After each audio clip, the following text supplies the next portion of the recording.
Notre invité ce matin, François Pelletan, qui est signe Cloche-Maire 2008, Histoire de Pothin et des mairies de France. Bonjour. Bonjour. C'est la vie d'un maire au quotidien, c'est des histoires racontées, c'est d'ailleurs dit, des potins notamment.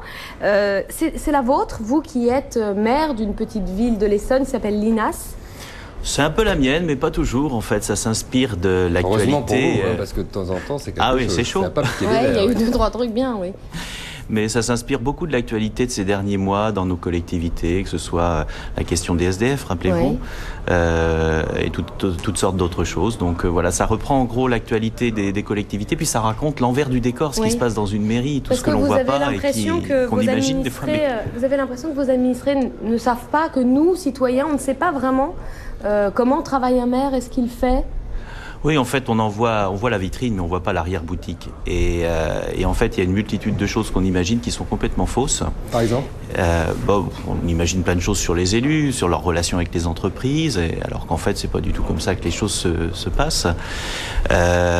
Donc voilà, et en fait, ce que j'ai voulu au travers de ça, c'est un peu une œuvre d'éducation civique, c'est-à-dire au travers de ce livre, d'expliquer le fonctionnement réel d'une collectivité, de façon à ce que l'on comprenne finalement comment les décisions se prennent, comment un certain nombre de choses se font, par exemple sur les permis de construire, puisque c'est un des... c'est quand même un gros sujet, oui. C'est un sujet important, et dans nos collectivités, c'est, je dirais, une grosse partie de notre activité.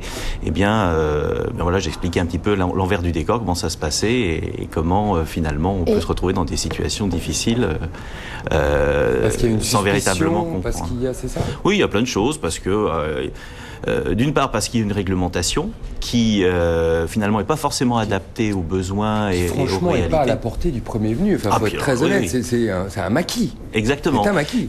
C'est à la fois... Le type qui devient maire comme vous à 29 ans, dans une petite commune, en se disant tiens, je vais faire ça, c'est sympa, je vais m'occuper des gens, il doit d'abord refaire 10 ans de droit administratif s'il ne les a pas fait avant. Faut être honnête. Non, c'est vrai. C'est vrai que il y a énormément de choses à assimiler au départ. On est aidé malgré tout par l'ensemble des services de la mairie, les fonctionnaires qui sont là pour apporter leurs compétences aux élus. Mais c'est vrai que si on devait compter le nombre de lois auxquelles on doit se référer, le nombre de codes dans lequel on doit puiser les instructions, c'est effectivement particulièrement important. C'est pour ça que bien souvent c'est le bon sens qui prime dans nos décisions. Vous avez évidemment vécu des campagnes pour être élu, et là on est dans une campagne qui vous concerne, la campagne des municipales. On est dans l'entre-deux tours, vous racontez des pots de banane, notamment une histoire de blog.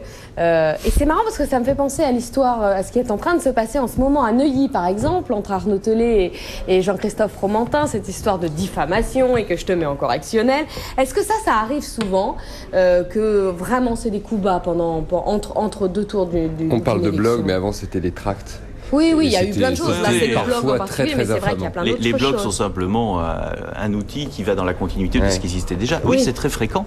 C'est très fréquent, enfin, faut le dire franchement. C'est assez sale une campagne locale. Enfin, je veux dire, c'est assez dur. Ouais, c'est dur, et c'est pas toujours très reluisant. Faut dire les choses comme elles sont. Les tribunaux sont encombrés d'ailleurs de procédures en diffamation au moment des élections municipales. Et d'ailleurs, les magistrats, à mon avis, mettent tout ça de côté. Et puis une fois les élections passées, classent l'ensemble des plaintes. Donc c'est vrai qu'il y a des pots de banane dans une élection locale, de la même façon qu'il y en a dans la politique au niveau national. Vous savez, il n'y a pas des anges partout, et par conséquent, au niveau local, les enjeux sont extrêmement importants, et il arrive des fois, effectivement, ça dérape. Laurent le disait, vous avez été élu maire la première fois à 29 ans, vous étiez l'un des plus jeunes maires de France, c'était en 95. 18 ans plus tard, vous regrettez ou pas ? Ah non, pas du tout. Rien, aucun regret. Non, pas du tout. Non, j'ai vraiment vécu quelque chose de formidable, et je continue à vivre quelque chose de formidable, parce que au-delà, réélu au évidemment, premier tour, je le dis au passage. Dimanche dernier. Oui, voilà. Bon.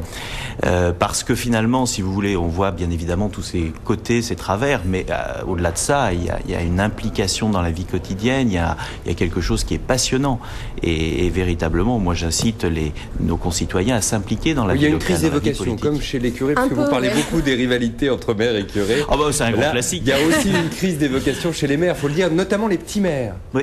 À cause de tout ce qu'on a décrit depuis. Exactement. Il y a deux choses. De Pépone, Exactement. Oui, on retrouve effectivement les Don Camillo et ces histoires-là. Et c'est vrai que du côté des petits maires, eh bien, il y a deux choses qui les découragent. La première, c'est le poids de l'administration et des procédures. Et puis l'autre, c'est ce qu'on a appelé la judiciarisation, le risque, c'est-à-dire la fameux responsabilité. syndrome du panneau de basket qui tombe. Exactement. C'est-à-dire que les élus se retrouvent pour un oui ou pour un non au tribunal à devoir rendre compte de choses qu'ils n'ont pas commises, mais comme ils sont maires de leur collectivité, c'est eux qui en sont responsables. C'est à lire, Cloche-Mère à bien prononcer aux éditions Alban Éditions, en fait, édition Tournant. Merci François Pelletan d'être avec nous ce matin. Je vous remercie. Bonne administration publique. Nous, on va